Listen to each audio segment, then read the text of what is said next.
தற்போதைய அண்மை செய்தி. வேங்கை வயல் வழக்கில் குற்றம் சாட்டப்பட்ட 3 பேருக்கும் சிபிசிஐடி போலீசார் சம்மன் அனுப்பியுள்ளனர். இது தொடர்பான அண்மை செய்தியை பார்த்துக் கொண்டிருக்கிறோம். இது குறித்தான கூடுதல் தகவல்களை தருவதற்காக நமது செய்தியாளர் சுவாமிநாதன் இணைப்பில் இருக்கிறார். சுவாமிநாதன் வணக்கம், உங்க விரிவான தகவல்களை சொல்லுங்க. ராதிகா, புதுக்கோட்டை மாவட்டம் மட்டுமின்றி நாட்டையே பேரதிர்ச்சிக்குள்ளாக்கிய வேங்கை வயல் சம்பவம் மிகவும் பரபரப்பான கட்டத்தை எட்டியுள்ளது.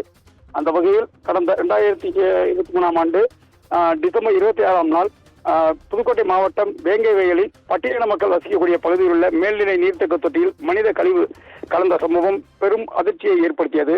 இந்நிலையில கிட்டத்தட்ட 2 வருடங்களை கடந்த சிபிசிஐடி விசாரணையில அந்த கிராமத்தைச் சேர்ந்த முரளிராஜா, சுதர்சன் மற்றும் முத்தேசன் ஆகியோர் குற்றம் சாட்டி அவர்கள்தான் இந்த சம்பவத்தை செய்தார்கள் என்று குற்றம் சாட்டப்பட்டது தமிழக அரசு சார்பாக.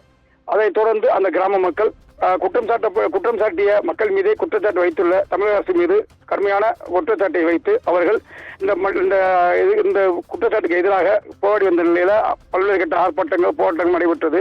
இந்நிலையில இந்த சம்பந்தப்பட்ட அதாவது ஆயுதப்படை காவலர் முரளிராஜா, சுதர்சன் மற்றும் முத்துகிருஷ்ணன் ஆகியோர் தான் குற்றவாளிகள் என்று தீர்மானிக்கப்பட்டு புதுக்கோட்டை நடுவர் நீதிமன்றத்தில் நீதிபதி உத்தரவிட்ட அடிப்படையில் தற்பொழுது சிபிசிஐடி போலீசார் இந்த 3 பேரையும் வரும் 11ஆம் தேதி புதுக்கோட்டை நீதித்துறை நடுவர் நீதிமன்றத்தில் விசாரணைக்கு ஆஜராக வேண்டும் என சிபிசிஐடி போலீசார் சம்மன் அனுப்பியுள்ளனர்.